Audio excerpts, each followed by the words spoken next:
And a week ago or so, I had a patient come in, and she had multiple problems.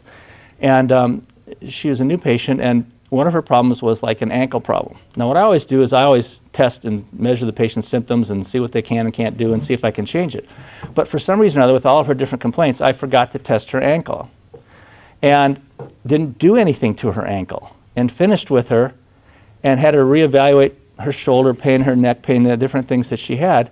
And I said, oh, I forgot about your ankle. I didn't do anything to your ankle. I didn't check. Just see how your ankle feels now. And it was gone. It was all better.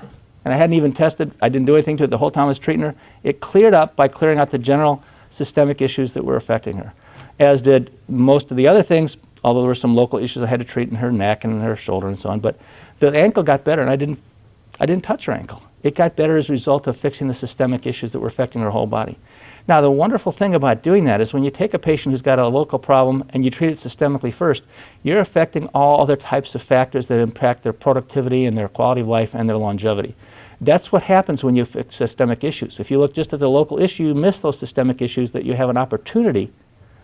Otherwise, if you missed them, you wouldn't have the opportunity. But if you address the systemic issues, you have the opportunity to change the patient's future down the road and their effectiveness at the moment, and possibly forestall other oncoming pathologies or diseases or whatever. So we always try to look systemic first and then look local. Now, we can do that all in one treatment. We don't have to do everything all at once, but we start with systemic and then we look local.